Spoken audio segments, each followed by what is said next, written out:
Ladies and gentlemen, live from headquarters here in Atlanta, Georgia, on 100 yards of football.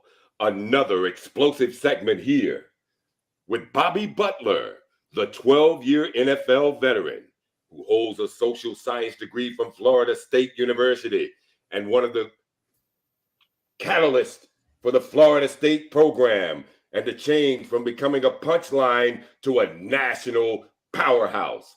Vincent Turner and Bobby Butler goes in on a deep dive to the 1999 championship team from Florida State University. And who better to do it than Bobby Butler with Vincent Turner here on 100 yards of football. Florida State, Florida State, Florida State in the house. What more can I say? Brother Butler, tell us why 1999 season was so special.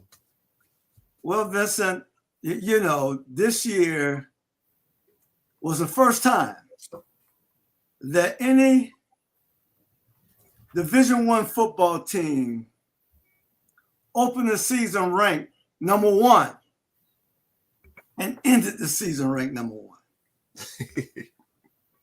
We went from one end to the other one and we stayed the course and we got it done. The most difficult thing to do in football and in any sport is to go undefeated. First and foremost, takes a lot of discipline, takes a lot of focus to go wire to wire. Kudos to the 1999 FSU football team who had to live up to a lot of things, Vincent. I mean, that was a great year. But the year before that, we lost a national title game to a team wearing the orange and white. I can see Prentice Price right now running up the sideline with the ball.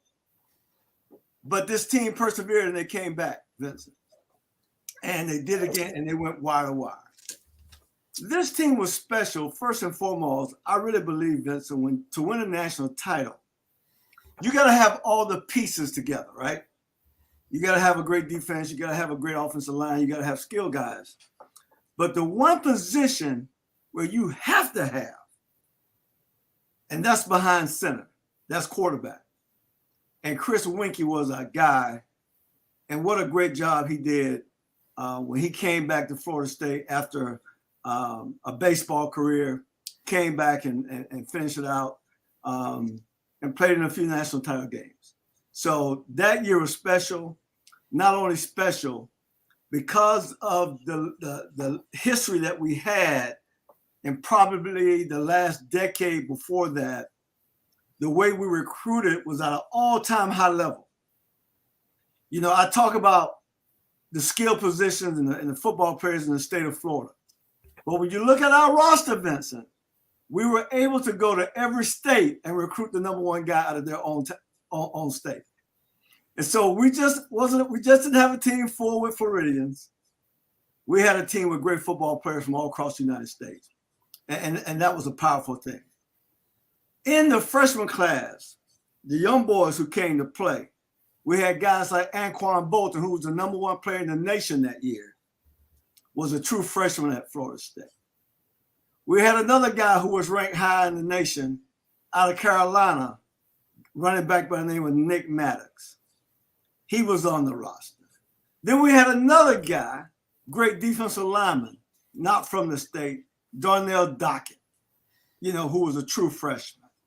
So we were loaded with guys. Alonzo Jackson, we were able to keep recruiting these kind of guys, and those guys even had a chance to play at an early age. And so when you add the guys we have on the roster. Now, one thing I can tell you about a great college football program from that era, and I saw this to be true even at USC with Coach Carroll when he was there and my son played out there. When you have a lot of talent, you have the ability to hold on to guys, medical red shirts, and build a roster with 23-year-old men playing against 18, 19-year-old boys. Well, you know how that's going to affect in the long run. And so we had all that working for us, a lot of red shirts on this roster. Well, let's talk about, first of all, Vincent, the star pack that we had on this team. I talked about Chris Winkie, Heisman Trophy winner the next season. The guy who was toting the mail for us. And he knew how to tote that tater. Y'all might have forgot about him, a guy by the name of Travis Minor. He's a junior that year. Our receiving core, man, listen, it was an NFL roster. It started with the speedster from Jacksonville, Florida, young man by the name of Lavernius Coles. Y'all know him up in New York Jet. Then you had a guy named Marvin Snoop Menace. The people out in Kansas City knows him well. He was a star player for the Kansas City Chiefs. Then we had a guy. Listen, Vincent, I'm telling you, he's one of the best receivers that ever played college football, in my opinion. I don't care where you go. You know, he's one of the best ever. And that's a young man by the name of Peter Warwick. And then we had another guy on the team who was a senior that year, who was a great player, who's on the coaching staff now, Mr. Ron Dugan. So you had those guys. We had an offensive line. I always tell you, we got to build that offensive line. We had Eric Thomas on that line. We had Tarlos Thomas on that line. And we had Sharon Dorsey on that line. And so, Vincent, you know, our offense was packed. Could move the ball, could throw the ball, right? Could run the ball, throw the ball. I mean, whatever. We one of the best plays in FSU history. It was a 99-yard touchdown. Chris Winkie hit Snoop Menace right down the middle of the field for a 99-yard touchdown. One of the best plays in FSU history. And then on the other end, we talk about defense. Not only did we have Darnell Dock as a freshman, we had a guy who's really close to my heart from South Florida on that D-line. Matter of fact, his mother used to live directly across the street from me in Delray Beach. A young man by the name of Corey Simon. Y'all remember him, Philadelphia Eagle fans. Y'all remember Corey? And so we had those guys, Alonzo Jackson, Tommy Polley at the linebacker, Kendall Pope at linebacker. But here's the thing I don't want y'all to forget. And then we're going to talk about some of these games. I don't want y'all to forget that this is DB University. And on this roster, we just had some guys, man. I can't say nothing. We had Derek Gibson was on that roster. Y'all know about him, right? Oakland Raiders.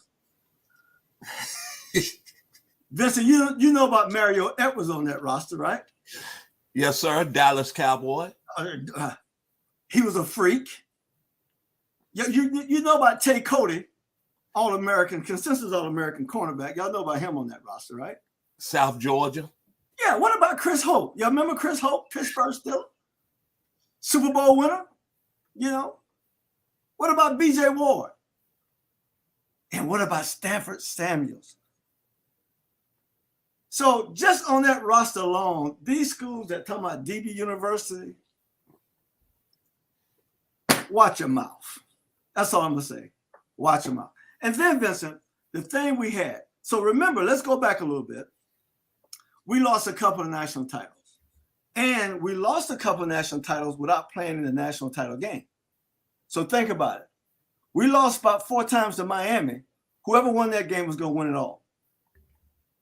And the constant that we had against Miami, and you've heard it, Vincent. All the Florida State fans have heard it. Everybody in America has heard it. Wide right, wide left. Wide right, wide left. Well, we went out of the country to get our field goal kicker. We went down to New Zealand and got Sebastian Janikowski to turn that thing around. And I don't think we had many wide left, wide right since that time. So we had a complete roster. But these guys, even with this roster, Vincent, the hardest thing to do is to go wire to wire. And these guys did it. Took a lot of focus. We had the right coaching staff. Here's another thing I want to talk about really quick. Our coaching staff, Coach Bowden had a staff that was together for a long time. You know, they were together for a long time, right?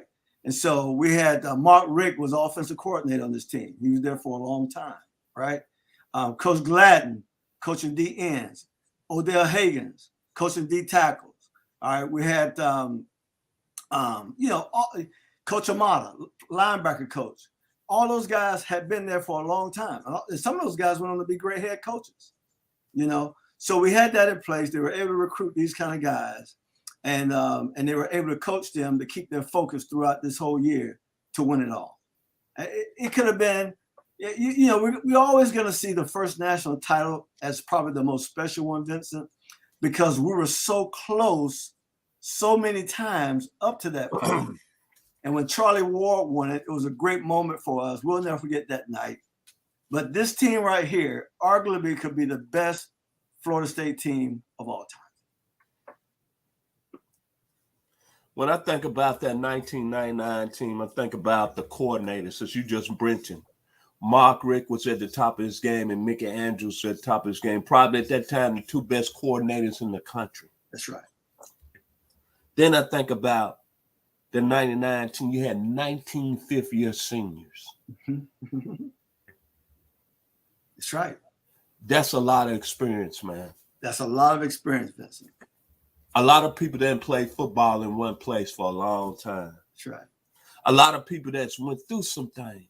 That's right. To be able to bounce back. That's right.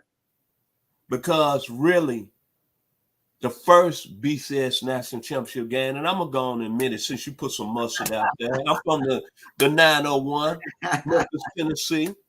Tennessee is one of my favorite college teams. I show alliance to the state. I have a nephew that graduated from there in 2006. So I'm very proud of that school. And I used to live in a school area 40 miles from campus up there in Loudoun, Tennessee. So basically, Florida State should have won it in 1998. The difference was Chris Winkie got hurt that year. That's right.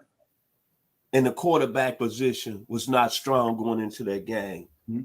I'm one to say here on 100 Yards Football, I won't be a man enough and say if Chris Winkie would have been at the quarterback position, y'all might have won 3 in a row while he was under center.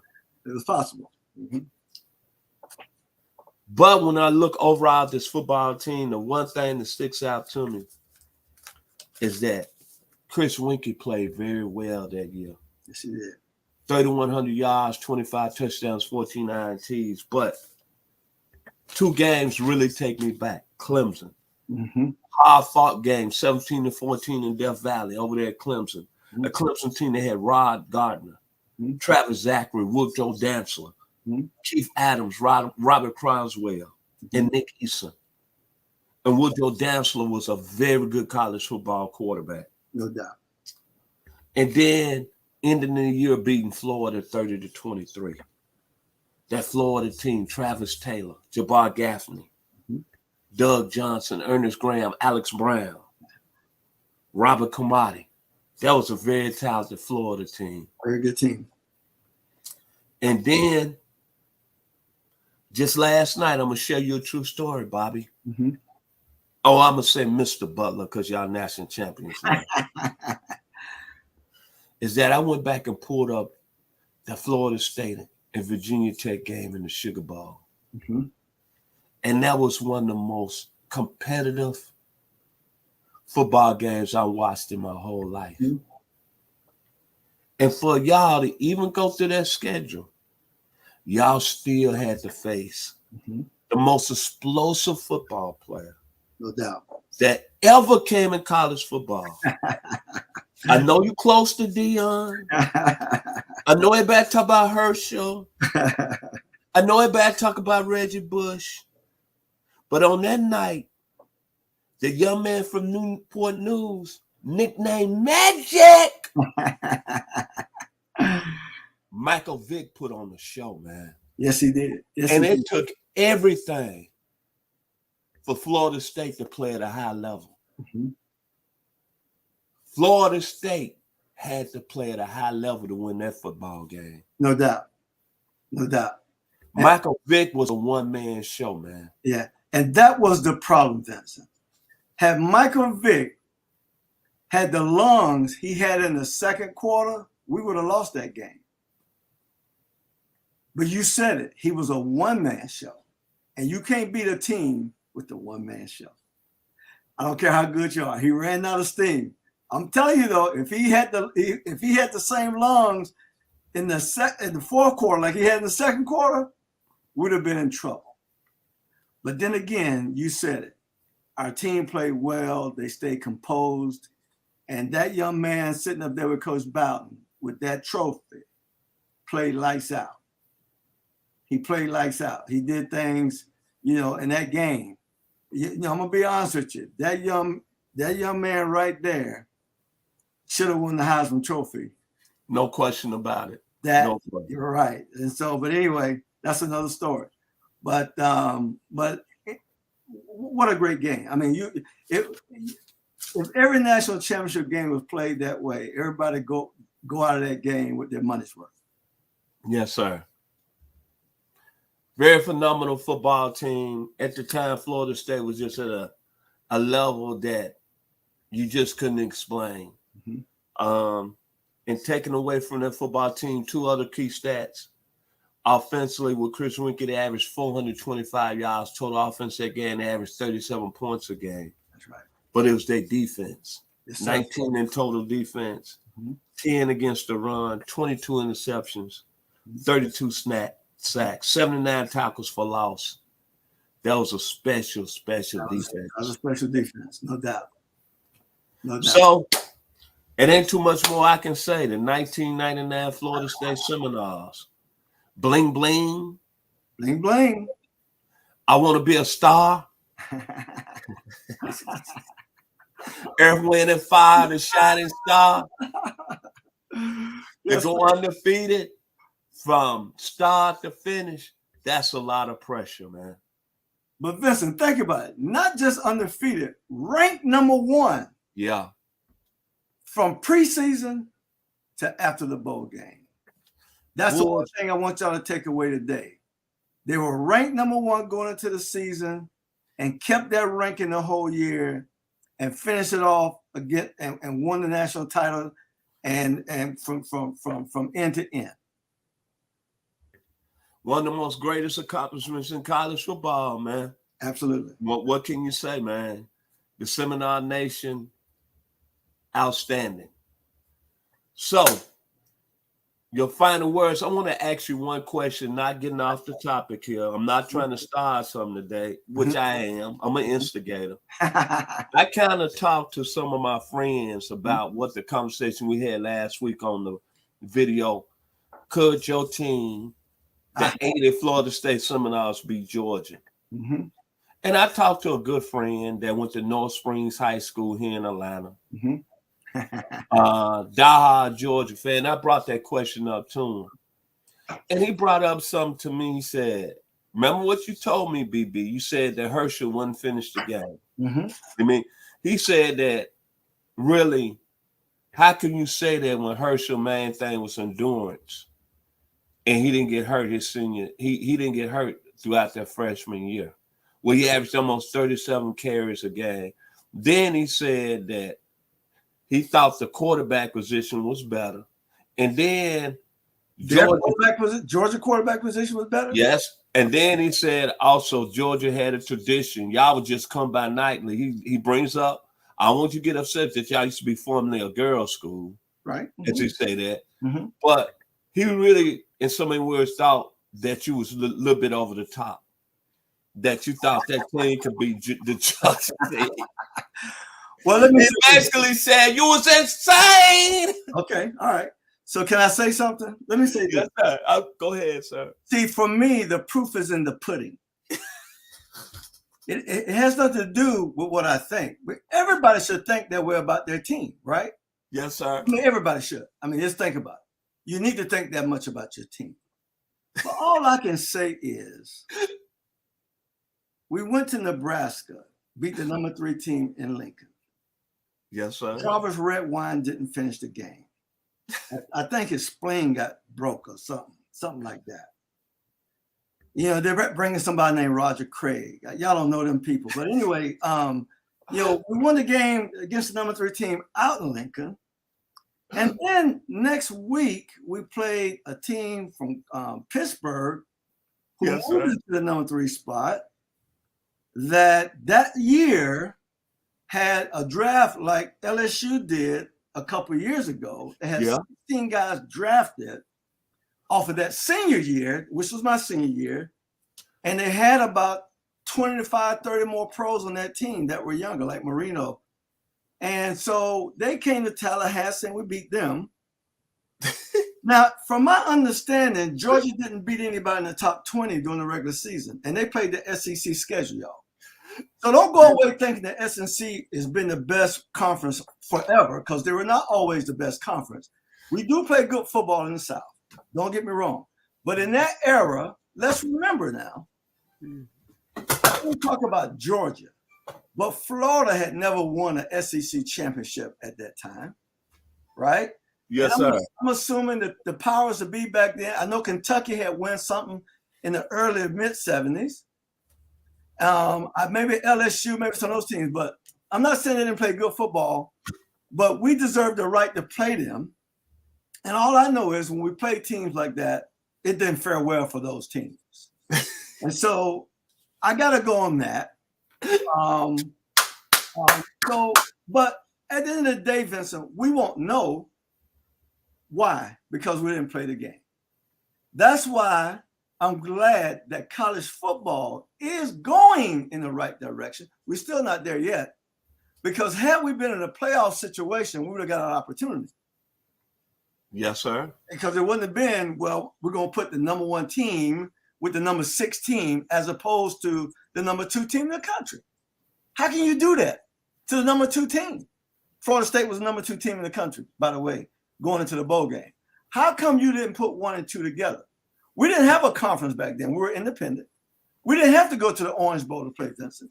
We didn't have to go to the Cotton Bowl to play Vincent because we won the conference. We were independent. We could have went to the Sugar Bowl, just like independent Notre Dame did, who was ranked number 6. So, whoever that friend was, he got his opinion. You a bulldog, roll with that. I'll tell you one thing, you better be glad we didn't have that opportunity. That's all I'm saying. We'll never know, right? But I feel for a real strong reason. If you like the video today, please comment and share it. It's been a pleasure today. Lord have mercy. Talking about the 1999 Florida State Seminoles. Final words to the legend, royalty, who started it, Mr. Bobby Butler, about this great team. Well, I tell you, this team, Vincent, was put together well.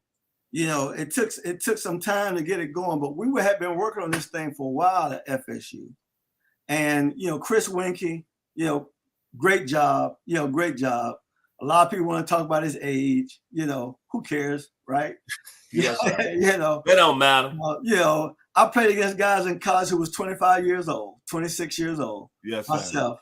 Billy Sims was about 25, 26 when I played against him. So BB, come on, man. You put the who cares? So at the end of the day, Florida State, especially during this time, was a great program. We had great players, and this team did it. And like I say, the proof is in the pudding. They ran the table. And I got to say this, Vincent. Every national title team we've had has been special. But these guys right here did something that no other team did. They ran the table from end to end. And so with that being said, you got to say they're the best team in FSU history. Well, all I can say is this. I respect the Florida State program. It's no question about it, because Memphis State used to play Florida State back in the day because they all the time, during my time. All the time. Mm-hmm. I'm not going to say one thing about Florida State. I think the program was built by Bobby Butler. He took a school that wasn't even close to being on the national providence, and then you was able to become part of that. And let me get this straight. Mm-hmm. And let me say this. It's just like here at 100 Yards Football, the ascension that we having right now. 2 years ago, the man in front of me took a chance on us and came on our platform. And I remember what you said. And thank you, because look where we're going now. And I asked you a question. Remember the question? You invited us to your home, and you said, one thing I like about y'all professional. That's right. And anybody knows Brother Bobby Butler, he doesn't mess with no mess. Right. But look at us now. And I like to say thank you. I'm very blessed, and thank you for believing in us and 100 yards of football. Well, you're welcome, Vincent. And I'm so happy to be a part of what we're doing here, man. We're having fun. Yes, sir. And you're looking at 1999 Florida State. It's no question about it that Florida State had the best program in the country. And they're going to eventually get back there. Too much talent in the state of Florida. Count on it. So that being said, my final words about the Florida State Seminoles. You think about Mr. Bobby Butler. He's from the 305 South Florida. You think about Miami and South Beach. So the only thing I can think about Florida State. And before that, special thanks to Mr. Logan Landers, our producer, for making it happen. Our great young man that brought us up this morning, the great voice, Mr. Mark Bass. Yes. South Florida in the house. All I can think of, like the Horace Brown says, 1 for the money, 2 for the show, 3 for the honeys. Florida State. Let's go. That's all I got to say. If you like the video today, please come in and share it. It's been a great time here today on 100 Yards Football, talking about the 1999 Florida State Seminoles National Championship team. Thank you to the legend, the royalty, the guy that started this, the Florida State Ascension, to one of the top 10 programs in the country, Mr. Bobby Butler. And to our producer, one more time, the youngest member of 100 Yards Football, we call him Babyface, Mr. Logan Landers. Thank y'all, and God bless.